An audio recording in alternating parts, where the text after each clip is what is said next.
오늘 우리가 함께 읽은 로마서 7장 1절에서 6절 말씀은 결혼이라는 이 언약 관계를 통해서 율법과 우리의 그 관계를 설명하고 있습니다.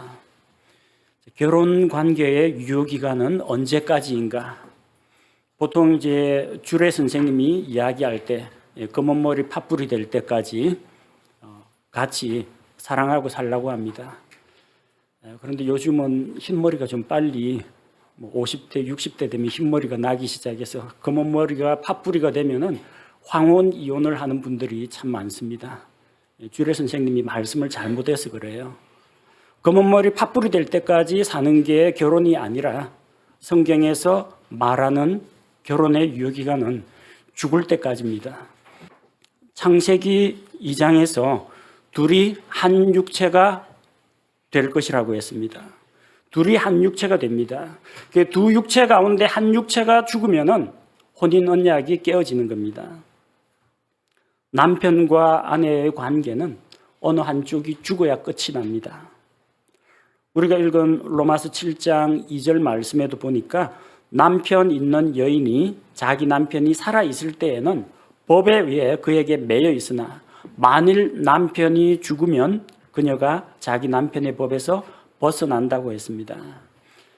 그러니까 자기 배우자가 남편이나 아내가 살아있는 동안에 다른 사람하고 결혼하면은 이것은 간음이 됩니다. 그러나 배우자가 죽고 나면은 혼인 언약이 이제 해제가 되기 때문에 배우자가 죽은 다음에는 결혼 언약에서 벗어나기 때문에 재혼을 하더라도 법적으로 아무런 문제가 없다는 겁니다. 남편과 아내는 살아있는 동안 서로에게 매인 관계입니다. 서로가 서로에게 매여 있기 때문에 이것은 하나님께서 짝지어 주신 것을 사람이 인위적으로 나눌 수가 없다는 것입니다. 바로 이런 결혼 관계가 율법과 우리의 관계라고 성경은 이야기하고 있습니다. 율법이 무엇입니까?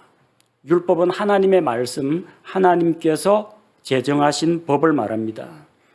하나님께서 법을 만드시고 사람들에게 주셨는데 이것이 율법입니다. 구약시대의 이스라엘 백성은 시내산에서 모세를 통해서 하나님의 율법의 말씀을 받았습니다. 우리 한국 사람은 이스라엘과 같이 모세의 오경, 하나님의 율법을 받은 적이 없습니다. 그럼 우리는 율법과 관계가 없느냐? 성경은 이방인들도 여전히 율법 아래 있다고 이야기합니다. 율법을 받지 못한 이방인들도 마음에 새겨진 하나님의 법을 가지고 있습니다. 여러분, 무엇이 옳은 일인지 무엇이 나쁜 일인지 우리 스스로 알고 있습니다. 전 세계 어디서나 남의 거 훔치면 안 된다는 것은 기본적으로 사람이면 다 알고 있어요. 다른 사람 생명을 해치면 안 된다, 죽이면 안 된다. 이거는 어느 민족, 어느 부족, 어느 문화권에서나 다 통용됩니다. 누가 이런 법을 만들었습니까? 전 세계에 각지 흩어져 사는 사람들이 합의를 했을 리는 없고, 이건 하나님께서 우리 마음속에 주신 마음속에 있는 하나님의 법입니다.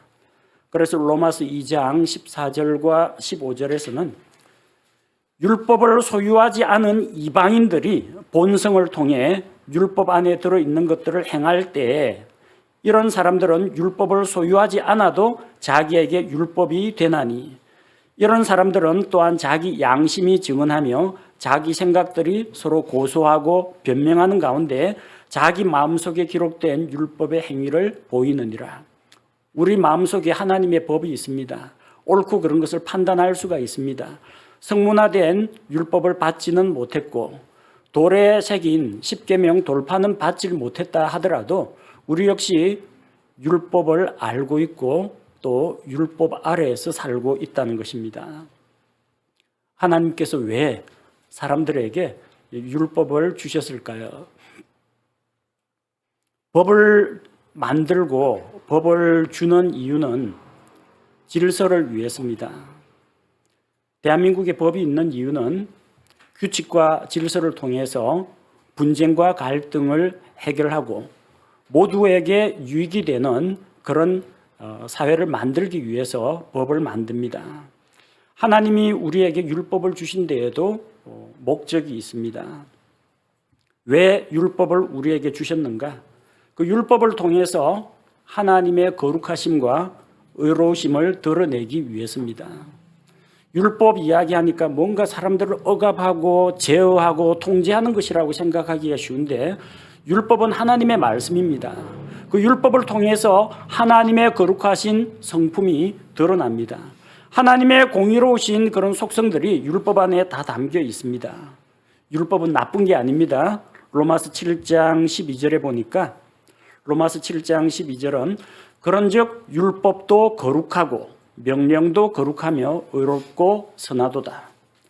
율법은 하나님의 말씀이기 때문에 거룩합니다. 의롭습니다. 선한 것입니다. 하나님께서는 우리에게 선한 율법을 주셨어요. 근데 그 선한 율법이 사람들에게 부담을 주는 이유가 무엇입니까? 그 율법대로 우리가 다 지키며 살 수가 없기 때문이죠. 율법에 문제가 있는 게 아니라 사람들에게 문제가 있다는 겁니다. 또한 율법은 하나님께서 사람들에게 원하시는 것이 무엇인지 알려줍니다.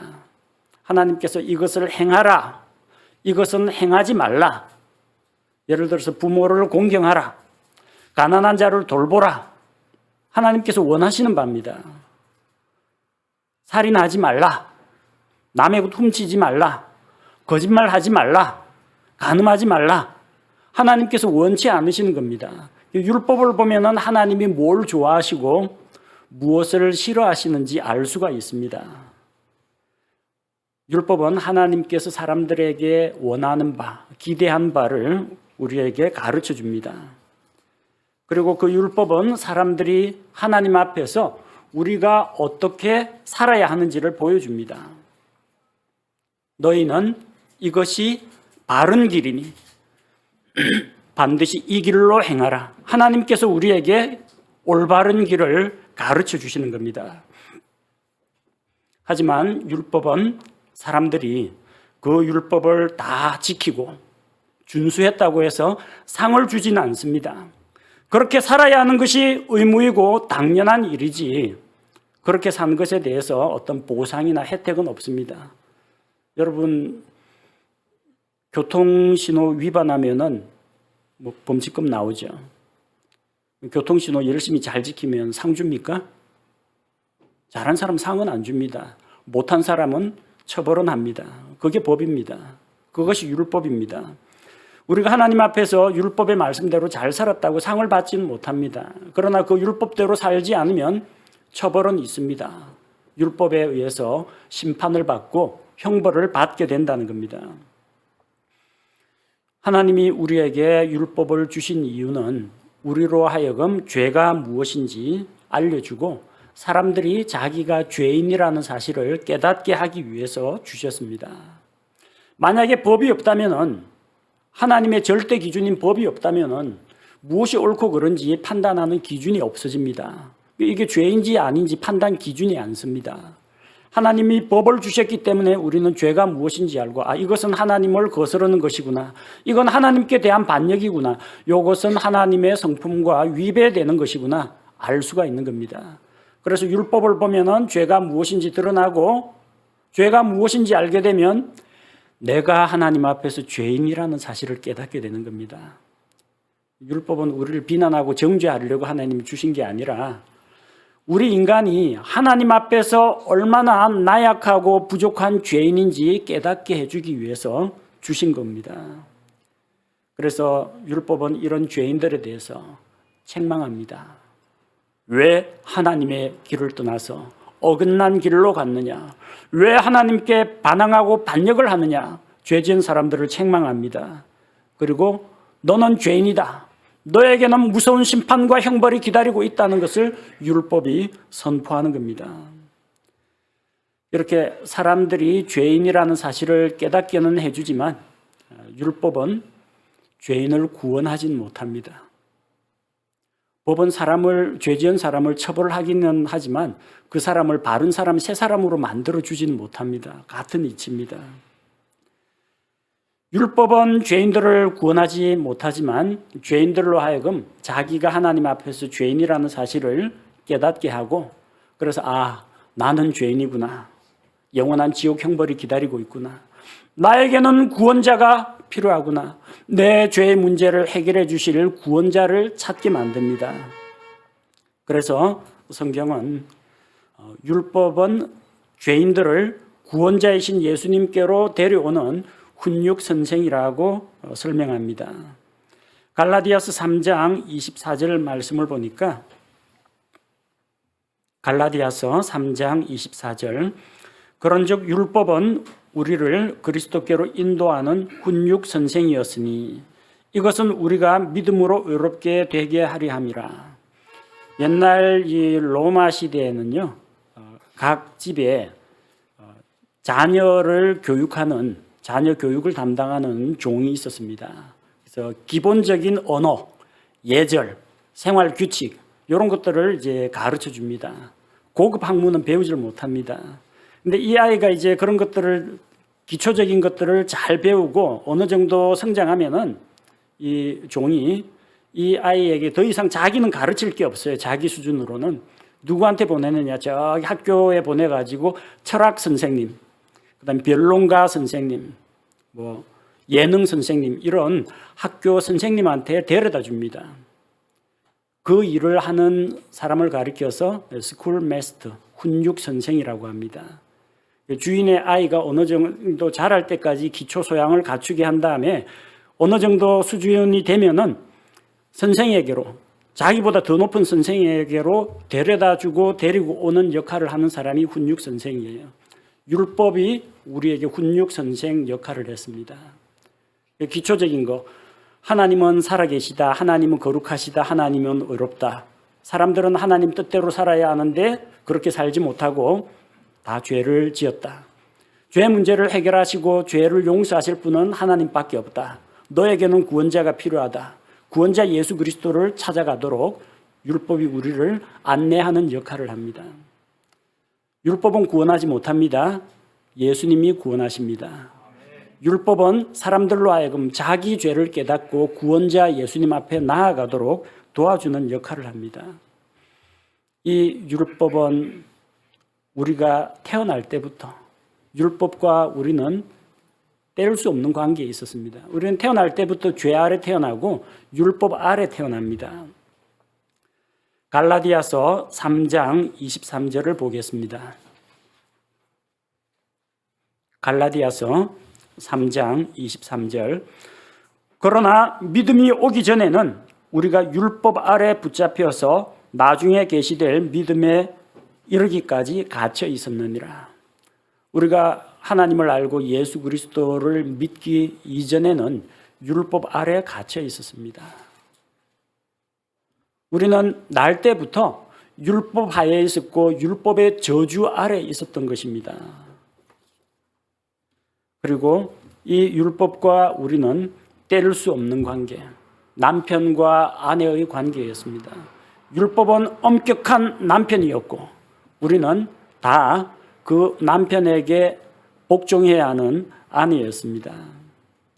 율법은 우리에게 하나님의 엄격한 기준을 지킬 것을 요구합니다. 이것을 하라, 저것을 하지 말라. 근데 우리는 그 모든 것을 다 지키지 못합니다. 왜냐하면 우리 안에는 아담의 타락한 본성이 날 때부터 있고 죄에 길들여진 이 육신은 하나님의 뜻을 따라 살기보다는 자기 편한 대로 자기의 육체의 정욕을 따라 살기에 더 익숙한 몸이기 때문입니다. 율법은 우리에게 엄격한 남편이었습니다. 우리가 율법을 잘 지킨다고 해서 율법이 칭찬하지 않습니다. 율법이 우리에게 상을 주지 않습니다. 행복한 결혼 생활이 아니라는 겁니다. 날마다 가족들을 위해서 아내가 정성껏 집안일을 하고 남편을 위해서 상을 차리고 자녀를 돌보고 할 수 있는 바를 다 했습니다. 그런데 엄격한 남편은 칭찬은 안 해줍니다. 보상도 안 해줍니다. 외식도 안 시켜줍니다. 너는 당연히 해야 할 일을 해야 하는 것이니까 칭찬과 보상은 없다라는 겁니다. 아무리 잘하더라도 율법의 엄격한 까다로운 요구를 만족시킬 수 없기 때문에 칭찬 들을 일은 없습니다. 다만 눈꼽만큼이라도 잘못한 일이 있으면 그거는 참 용하게도 알아채고 우리의 실수, 약점, 부주의 이런 것들은 엄격하게 트집을 잡고 처벌을 합니다. 율법을 조금이라도 어기면 율법은 우리를 책망합니다. 정죄합니다. 심판과 형벌을 선포합니다. 남편이 잘한 것에 대한 칭찬은 안 해주고 잘못한 것만 사사건건 트집을 잡아가지고 비난하고 조롱하고 무시하고 심지어는 때리기까지 하고 그러면은 아마 살아갈 맛이 안 날 겁니다. 그런데 그 남편으로부터 그 엄격한 남편으로부터 벗어날 방법은 없다는 겁니다. 결혼한 남편과 아내처럼 율법과 우리 관계는 이 결혼 언약의 메인 부부처럼 헤어질 수 없는 떨어질 수 없는 관계이기 때문에 죽을 때까지 이 관계가 지속된다는 겁니다. 그래서 과거 우리가 율법 아래에 있을 때 어떠한 삶을 살았는지 한번 되짚어 보시기 바랍니다. 율법 아래 있는 사람들의 모습은 어떠합니까? 첫째로 율법 아래 있는 사람들은 무거운 의무에 시달립니다. 율법이 요구하는 그 요구 사항들은 그것을 지켜야 하는 사람들에게 무거운 짐이 됩니다. 누가복음 11장 46절에서 예수님이 말씀하십니다. 그분께서 이르시되 너희 율법사들아 너희에게도 화가 있을지어다. 너희가 지기에 힘든 짐들을 사람들에게 지우고 너희 자신은 손가락 하나도 그 짐들에 대지 아니하는도다. 율법사는 율법을 연구하는 학자를 이야기합니다. 그래서 하나님의 율법에 대해서 구약 성경에 나온 율법에 대해서 정통한 사람입니다. 사람들에게 가르칩니다. 이것을 행하라, 행하지 말라. 안식일에는 몇 킬로미터 이상 걸어가면 안 된다. 안식일에 무거운 짐 나르지 말라. 안식일에 그뿐만이 아니죠. 내가 가진 것 가운데에서 하나님 앞에 소득에 대해서 10분의 1을 드려야 한다. 너는 이렇게 살아야 한다. 저렇게 살면 안 된다. 사사건건 다 이야기합니다. 그 많은 율법들을 우리는 다 외우지도 못합니다. 그런데 율법사들은 그렇게 가르칩니다. 그 듣는 사람들에게 이렇게 해야 된다, 저렇게 해야 된다, 의무사항들, 그게 사람들이 지기 힘든 무거운 짐들이라는 겁니다. 율법의 법조문은 사람들이 매기에 힘든 무거운 멍에가 됩니다. 사도행전 15장에는 예수 그리스도를 믿고 구원받은 사람들이 율법을 다 지켜 행하여야 하는가 말아야 하는가 거기에 대한 의견이 나옵니다. 예루살렘에 있던 영적 지도자들이 모여서 회의를 열었습니다. 그래서 사도행전 15장 10절에서 율법을 지키는 문제에 대해서 다음과 같은 결론을 내렸습니다. 그런데 이제 너희가 어찌하여 하나님을 시험하여 우리 조상들이나 우리나 능히 매지 못하던 멍에를 제자들의 목에 두려 하느냐. 예수님 믿고 구원받고 죄 용서받고 율법의 의무에서 해방이 되었는데 왜 회개하고 돌아온 자들에게 유대교의 율법을 적용해서 그들을 다시 멍에 아래 가두려고 하느냐는 겁니다. 예수님께서는 수고하고 무거운 짐진 자들은 다 내게로 나아오라고 했습니다.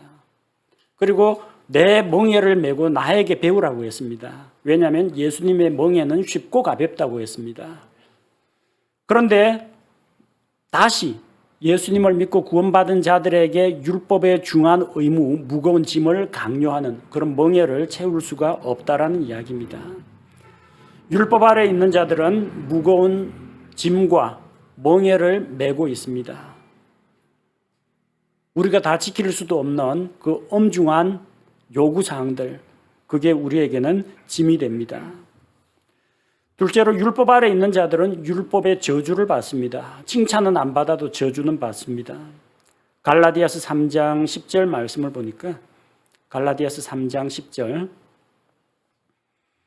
율법의 행위에 속한 자들은 다 저주 아래 있나니 기록된 바 율법책에 기록된 모든 것을 행하기 위하여 항상 그것들 가운데 거하지 아니하는 모든 자는 저주받은 자니라 하였느니라. 율법은 특정한 법 하나만 지키라고 하지 않습니다. 구약 성경에 있는 그 많은 법 가운데에서 하나만 어겨도 죄인입니다. 하나만 어겨도 유죄가 된다는 겁니다. 그래서 그 모든 율법을 다 지켜 행해야 하는 의무가 있는데 부지런히 그 율법을 모두 지켜 행하고 그 모든 율법에 위배됨이 없이 계속 그 안에 거하지 않는 자는 율법으로부터 저주를 받습니다. 사람들은 율법을 완전히 지킬 수가 없습니다. 율법에서 명령한 모든 것을 지키고 그 안에 거해야만 하는데 그렇게 하지 못할 경우에는 저주를 받는다는 겁니다. 세상 사람들 가운데에서 하나님의 완전한 말씀들을 하나님께서 요구하시는 수준까지 다 지켜 행하는 그 모든 말씀을 다 지켜 행할 사람이 어디 있겠습니까? 아무도 없습니다. 아무도 하나님의 완전한 영광에 도달할 수가 없다는 겁니다. 따라서 세상에 있는 모든 사람들은 죄인이요 율법의 저주 아래 있는 자라는 겁니다. 셋째로 율법 아래 있는 자들은 모두 다 유죄가 됩니다. 유죄라는 것은 죄가 있다, 죄인이라는 법적 선포입니다. 로마서 3장 19절에 이렇게 기록되어 있습니다. 이제 우리가 알거니와 율법이 어떤 것들을 말하든지 그것은 율법 아래 있는 자들에게 말하나니 이것은 모든 입을 막아 온 세상이 하나님 앞에서 유죄가 되게 하려 함이니라. 율법은 하나님의 법입니다. 하나님의 말씀입니다. 이 완전한 말씀의 수준에 100% 완벽하게 도달하지 못하는 자는 다 죄인이라는 겁니다. 하나님께서 요구하시는 것은 100점 만점입니다. 99점 받아도 죄인입니다. 50점 받아도 죄인입니다. 도토리 키재기식으로 누가 죄를 많이 지었냐 적게 지었냐 그 차이만 있을 뿐이지 다 하나님 앞에서는 죄인이라는 겁니다. 아무도 하나님의 완전한 영광에 도달하지 못합니다. 따라서 유죄입니다. 율법은 율법 아래에 있는 자들에게 하나님의 거룩한 기준을 따를 것을 요구합니다. 하지만 그 기준을 충족시킬 수 있는 사람은 아무도 없다는 겁니다. 많은 율법 가운데 단 하나만 어겨도 유죄가 되기 때문에 모든 사람들은 유죄요. 하나님 앞에서 죄인들입니다. 그리고 네 번째로 율법은 죄가 있다라고 선포할 뿐만 아니라 죄에 대해서는 심판과 형벌을 집행합니다. 우리 대한민국에 있는 법이 사람들에게 너는 이러이러한 죄가 있다 그렇게 말만 하고 끝나면 얼마나 법이 허술하겠습니까? 그런데 이 법을 어긴 자에 대해서는 징역이다, 벌금이다, 금고형이다 여러 가지 형벌들이 나와 있습니다. 법에 따라서 심판과 형벌을 받게 된다는 겁니다. 죄를 지은 자는 하나님의 법에 따라서 심판을 받습니다. 로마서 2장 12절 말씀해 보니까 율법 밖에서 죄를 지은 자들은 또한 다 율법 밖에서 멸망하고 율법 안에서 죄를 지은 자들은 다 율법으로 심판을 받으리니. 율법을 받은 이스라엘이나 율법을 받지 못한 이방인들이나 모두 죄가 있으면은 심판을 받고 형벌을 받는다는 겁니다. 심판에는 형벌이 따라오는데 그 형벌이 무엇입니까? 죄의 삭은 사망이라고 했습니다. 지옥 형벌을 말합니다. 꺼지지 않는 불호수 속에 들어가는 둘째 사망을 이야기합니다. 율법 아래 있는 사람들의 모습이 이와 같습니다. 모든 사람들은 날 때부터 율법의 무거운 짐을 가지고 태어나고 그 율법의 요구사항을 이행하지 못하기 때문에 율법의 저주를 받아서 유죄가 되고 하나님의 법에 의해서 심판과 형벌을 받을 수밖에 없는 그런 존재라는 겁니다. 그럼에도 불구하고 우리는 율법과 헤어질 수가 없습니다. 왜냐하면 남편과 아내 관계처럼 혼인 언약으로 맺어져 있기 때문입니다. 어떻게 하면 이 엄격한 남편, 인정머리라고는 눈곱만큼도 없는 남편, 잘못한 것은 참 용하게도 찾아내는데 잘한 것에 대해서는 칭찬 한마디 없는 이 매정한 남편으로부터 탈출할 수 있을까요? 일반 우리가 살고 있는 세상에도 가정에서 남편으로부터 억압당하고 남편으로부터 폭력을 당하면 부인이 헤어지려고 합니다. 이혼을 하려고 하는데 남편이 이혼을 안 받아줍니다. 그러면 이 남편에게서 벗어나는 방법은 두 가지가 있습니다. 하나는 남편 밥에 독을 타가지고 독살하는 방법이 있고, 힘이 없으니까, 여자가 힘이 없으니까 그래가지고 남편 그 독살하거나 밤에 물수건 가지고 덮어가지고 질식시켜가지고 죽이는, 남편을 죽이는 방법이 한 가지가 있습니다. 절대 추천 안 합니다. 그런 거 하면 안 됩니다. 그 살인이에요. 그 다음 두 번째 방법이 있는데, 이 남편한테서 정말 도망가도 쫓아와가지고 또 붙잡아오고 또 때리고 그러기 때문에 이렇게 사느니 죽는 게 낫겠다고 해서 스스로 자살하는 사람이 있습니다. 추천하지 않습니다. 하나님 앞에서 주신 그 생명 가지고 잘 살아야 하는데 내 생명 내가 스스로 끊는 거, 이것도 올바른 방법이 아닙니다. 문제는 뭐냐면은 이 남편과 헤어지고 싶은데 헤어질 방법이 없다는 거예요. 어떻게 헤어지느냐? 둘 중에 하나가 죽어야 됩니다. 남편을 죽이든지 내가 죽든지 둘 중에 하나라는 거예요. 그래서 이 두 가지 극단적인 일을 저지르는 사람들이 종종 뉴스에 나오긴 합니다. 율법 아래 매인 우리 사람들의 모습이 바로 이 율법으로부터 벗어나기를 원하는데 벗어나지 못하는 아내와 같은 심정이라는 겁니다. 율법과 헤어지는 방법이 있습니다. 하나는 죽는 겁니다. 남편인 율법이 죽어주면 좋겠는데 율법은 죽지 않습니다. 왜? 율법은 하나님의 말씀이기 때문입니다. 하나님의 말씀은 죽지 않습니다.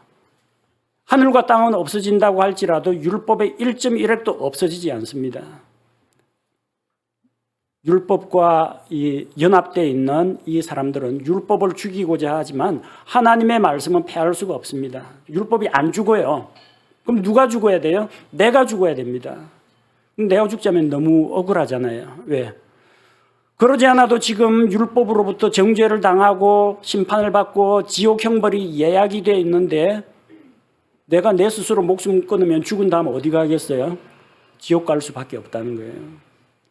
율법은 안 죽으니까 이 관계를 끝장내려면 내가 죽어야 되는데 내가 그냥 죽으면 율법에 따라 심판받고 지옥 형벌을 받는 그 길로 가게 된다는 겁니다.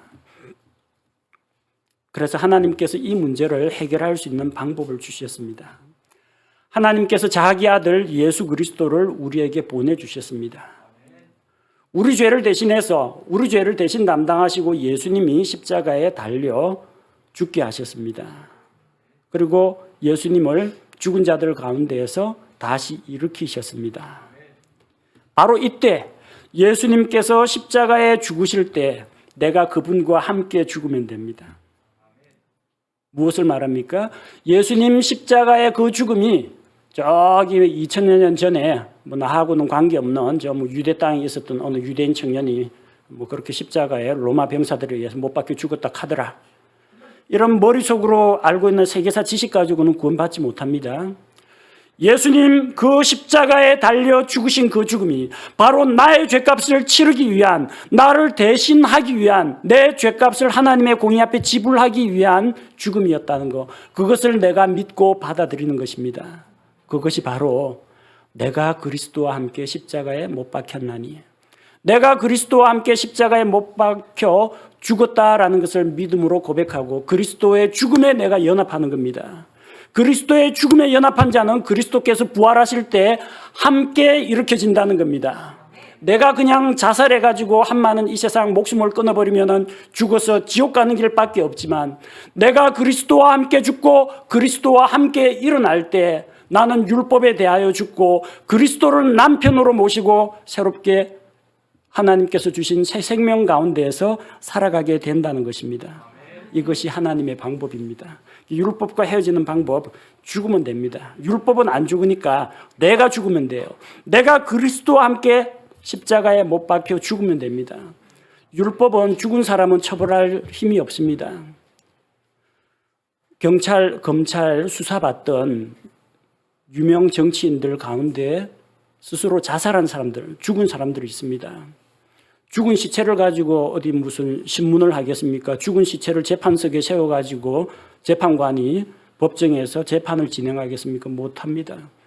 법은 죽은 사람에게는 관여할 수가 없어요. 법은 살아있는 사람에게만 관여합니다. 로마서 7장 1절에 그렇게 기록되어 있죠. 로마서 7장 1절. 형제들아, 내가 법을 아는 자들에게 말하노니 너희는 법이 사람이 살아있는 동안에만 그를 지배하는 줄 알지 못하느냐. 내가 그리스도와 함께 십자가에 못 박혀 죽었다.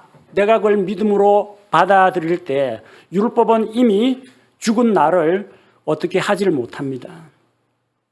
그것도 예수님께서 십자가에서 내 죄값을 하나님의 법 앞에, 하나님의 공의의 법 앞에 내 죄값을 자신의 피로 다 지불하셨기 때문에 율법이 이제 더 이상 나한테 내놔라고 할 게 없다라는 겁니다. 죄값을 내놔라 율법이 요구할 수가 없어요. 예수님이 대신 다 갚으셨기 때문에. 감사하게도 우리는 율법과 헤어지는 방법이 있습니다. 바로 그리스도와 함께 죽고 그리스도와 함께 일어나면 됩니다. 두 번째로 예수 그리스도를 자기의 구속자로 믿어야 합니다. 갈라디아서 4장 5절 말씀을 보면 갈라디아서 4장 5절 말씀, 이것은 율법 아래 있는 자들을 구속하시고 또 우리가 아들로 입양되게 하려 하심이라. 하나님께서 정하신 때가 되었을 때 예수 그리스도를 세상에 사람의 몸으로 보내시고 율법 아래 태어나게 하셨습니다. 그리고 율법의 요구를 다 이루게 하셨습니다. 예수님께서 율법 아래 나셔서 살아있는 동안 하나님의 말씀, 하나님의 법을 완벽하게 다 지키셨습니다. 그분에게는 죄가 없었습니다. 예수님은 살아계신 동안 율법의 모든 요구사항에 대해서 하나도 저촉되는 일이 없었습니다. 그분은 완전하십니다. 죄가 없으신 분입니다. 그 죄 없으신 분께서 십자가에서 우리 죄를 대신 담당하시고 죽으실 때에 율법에서 요구하는 그 죄의 삭신 사망을 자기의 생명값으로 우리 대신 지불해 주셨습니다. 예수님의 삶은 의로운 삶이었고 예수님의 죽음은 하나님 앞에서 우리를 위한 의로운 대속의 죽음이었습니다. 바로 이 예수 그리스도의 의로 말미암아 누구든지 이 예수님을 자기의 구속자로 믿을 때 우리는 율법에서 해방이 됩니다. 예수님 십자가에 달려 죽었다. 많은 사람들이 그 사실을 알고 있습니다. 예수님이 온 세상 사람들의 죄를 대신해서 죽었다. 지식적으로 아는 사람이 있습니다. 그러나 그 아는 지식이 우리를 구원하지 못합니다. 소문난 잔치에 그 잔치집 가면은 공짜로 준다더라. 맛있는 거 많다 하더라. 새로 나온 무슨 요리가 나온다 하더라. 백날 알아도 아무 소용없어요. 직접 그 잔치집 가가지고 무료로 준다는 거 자기 입에 넣기 전에는 그 잔치 음식을 먹기 전에는 내 배고픔은 해결되지 않는 겁니다. 예수 믿으면 좋다 하더라. 예수님 믿으면 뭐 천국 간다 하더라. 예수 믿으면 죄 용서 받는다 하더라. 그거 알아도 소용이 없어요. 내가 예수님을 믿어야 예수님을 믿고 죄 용서 받고 구원을 받는 것이지. 만약에 예수 그리스도의 십자가의 죽음이 나하고 아무런 관계가 없다면 예수님과 나도 아무런 관계가 없는 것입니다. 예수님의 십자가 대속을 바로 나를 위한 예수님이 내 죄를 대신 담당하신 나의 구원자라는 것을 내가 믿을 때에 율법의 요구사항, 율법의 저주, 율법의 속박으로부터 우리가 벗어날 수 있는 것입니다. 세 번째로 구원받은 다음에는 성령의 인도를 따라서 살아야 합니다. 그것이 율법으로부터 벗어날 수 있는 길입니다. 갈라디아서 5장 18절 말씀을 보겠습니다. 갈라디아서 5장 18절, 그러나 너희가 성령의 인도를 받으면 율법 아래 있지 아니하니라. 율법의 지배를 받지 않는 방법, 우리 구원받은 성도들은 다시 율법의 속박 밑으로 들어가지 말고 성령의 인도를 받아서 살아가면 됩니다. 우리가 가지고 있는 육신과 성령은 서로 대적합니다. 육신을 따르는 자들은 결국 죄의 열매를 맺게 됩니다. 그러나 성령을 따르는 자들은 성령의 열매를 맺게 됩니다. 우리가 율법이 아닌 성령의 법 아래 놓이게 될 때 율법의 지배로부터 벗어나게 되는 것입니다. 여러분, 하나님께 예배드리는 것을 율법으로 드립니까? 오늘 일요일인데 내가 예배드리러 안 가면 하나님께서 내 다리를 부러뜨리실 것 같다. 내 사업이 망할 것 같다. 지난주에 내가 교회 안 나왔더니 하나님께서 노발대발 하셨다. 무서워서 안 되겠다. 예배 드려주자. 이런 마음으로 나오신 분이 있습니까? 이건 율법입니다. 율법의 의무로 예배 드리는 겁니다. 우리는 의무감에서 하나님 앞에 나오지 않습니다. 하나님 앞에 나오는 것이 기쁘고 즐겁고 감사한 일이요, 우리가 하나님 앞에서 아버지를 만나는 것처럼 자연스럽고 당연한 일이기 때문에 나오는 것입니다. 성령의 지배 아래 있는 자들은 의무감에서 일하지 않습니다. 의무감이 아니라 기쁨과 자원하는 마음으로 하나님 앞에 헌신하게 됩니다. 우리가 성령의 인도를 따라서 자유로운 삶을 살 때 더 이상 율법의 속박, 율법의 지배를 받지 않게 되는 것입니다. 우리는 율법으로부터 해방된 성도들입니다. 율법으로부터 해방된 우리가 어떤 것을 누리고 있는지 살펴보겠습니다. 율법에서 해방된 자는 자유를 누립니다.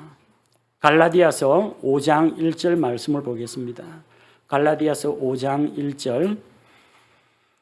그리스도께서 자유로 우리를 자유롭게 하셨으니 그러므로 그 자유 안에 굳게 서고 다시 속박의 멍에를 매지 말라. 우리는 예수 그리스도의 십자가로 말미암아 율법에 대하여 죽은 자들입니다. 그리고 그리스도 예수님께서 우리에게 자유를 주셨습니다. 이제 우리가 자유롭게 되었으니 자유 안에 굳게 서고 다시는 속박의 멍에를 매지 말라고 했습니다.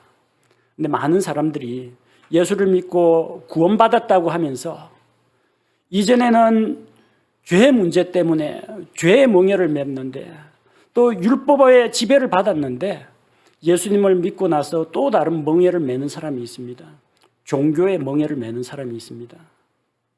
하나님 앞에서 자기 스스로 자기에게 의무를 부과합니다. 이것을 해야 한다, 저것을 하지 말아야 한다. 교회에서 참 가르치는 것이 많습니다. 자유를 준다고 하길래 예수님을 믿고 교회 나왔는데 교회에서 요구사항들이 너무나 많아요. 봉사해야 된다, 주일을 성수해야 된다, 11조 해야 된다, 뭐 해야 된다. 뭔 법들이 그리 많아요. 그것은 다시 속박으로 들어가는 겁니다. 하나님 앞에 헌금 당연히 해야죠. 11조 관련된 율법 때문에 헌금합니까? 아닙니다. 하나님 앞에 감사한 일이 많아서 합니다. 다른 사람을 돕기 위해서 합니다.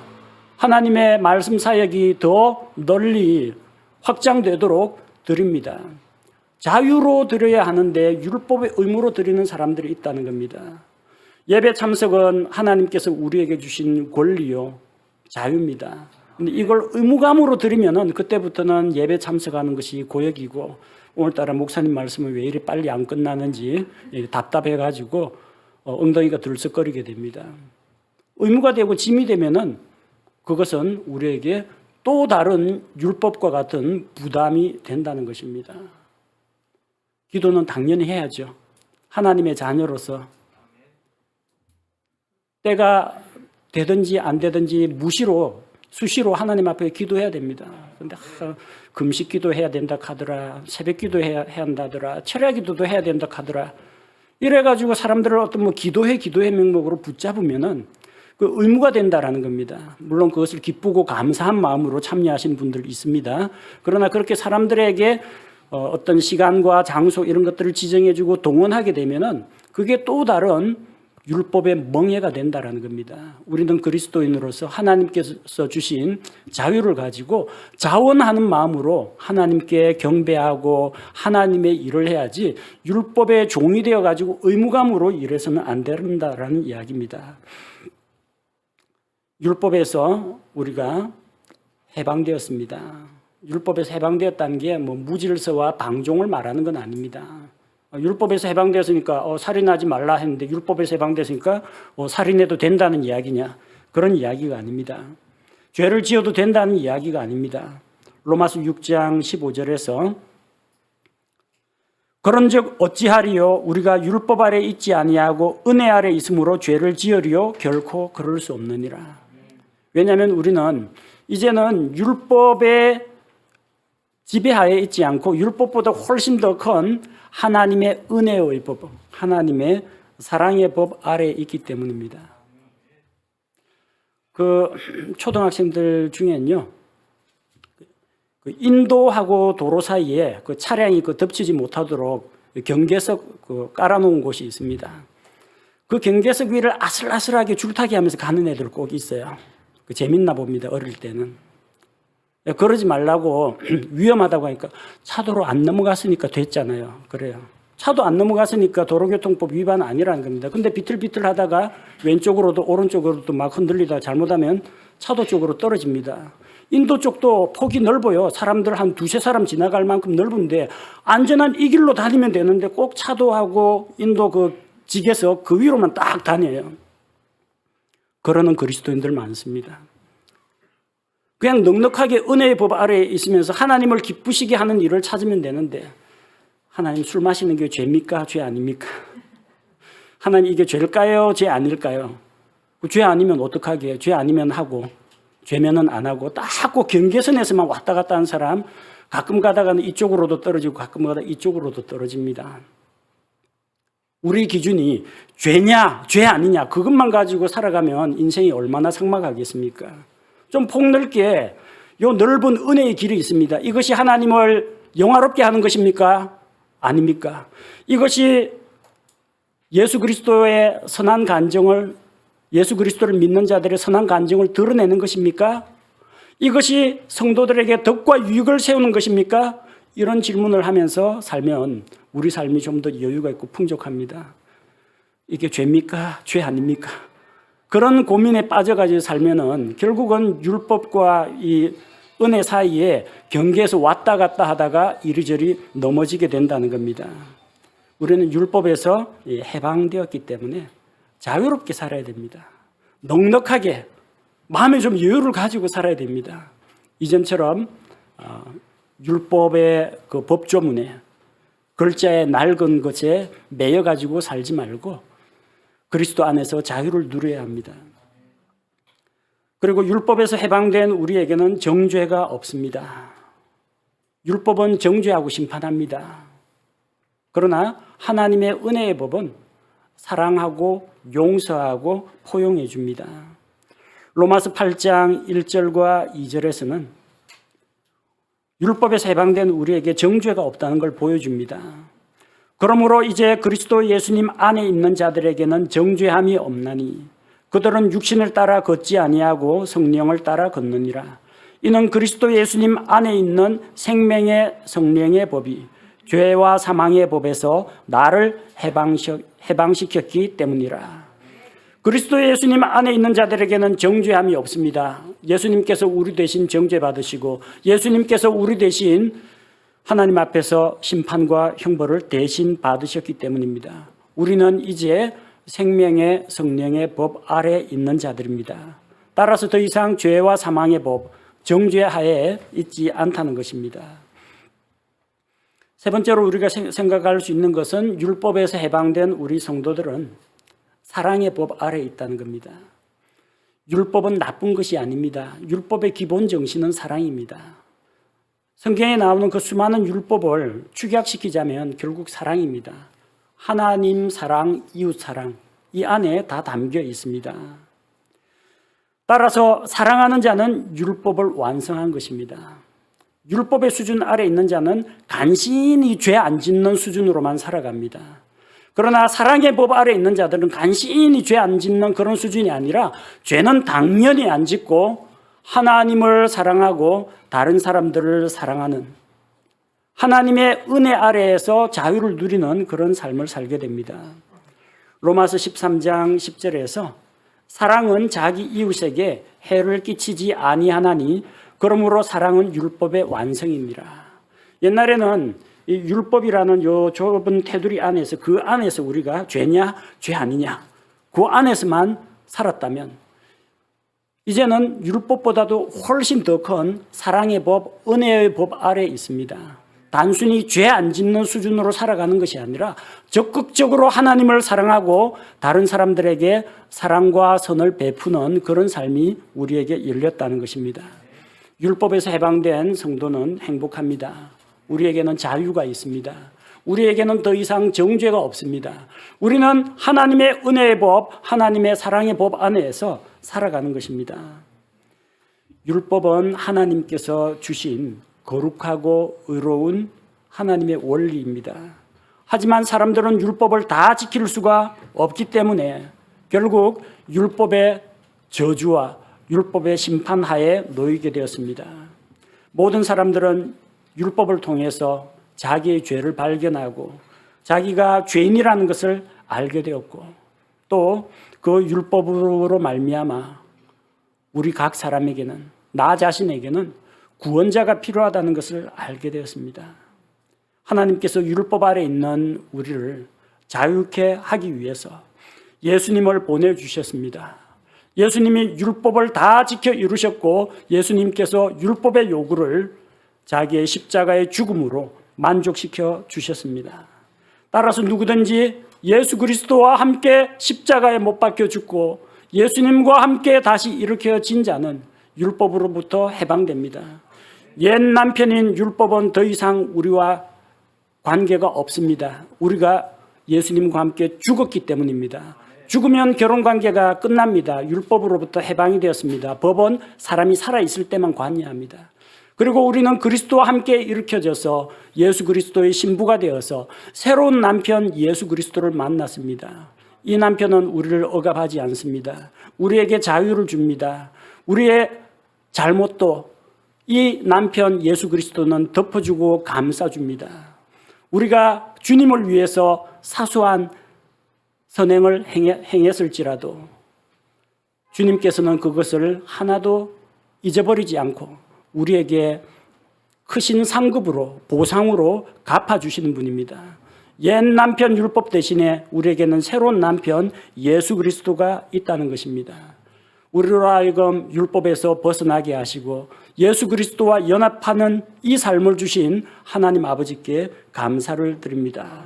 이제 우리는 율법의 저주와 심판을 피하기 위해서 죄 안 지으려고 간신히 죄만 안 지으면 된다고 발버둥 치는 그런 수준이 아니라 하나님 앞에서 자유와 기쁨을 누리는 가운데에서 율법의 의무로서가 아니라 하나님의 사랑과 은혜에 대한 감사와 보답으로서 하나님의 일을 하며 하나님을 영화롭게 하는 삶을 살아가야 합니다.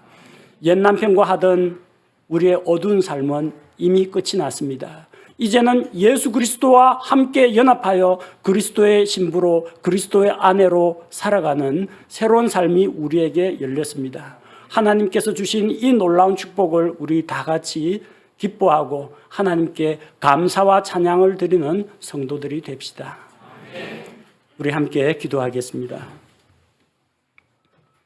아버지 하나님, 우리의 옛 남편 율법은 우리를 억압하고 우리의 작은 흠들도 낱낱이 찾아내어서 비난하고 정죄하고 우리가 아무리 열심히 노력하며 살아도 완전한 수준에 이르지 못한 우리를 인정해 주지 않고 정죄하고 저주하고 심판을 했습니다.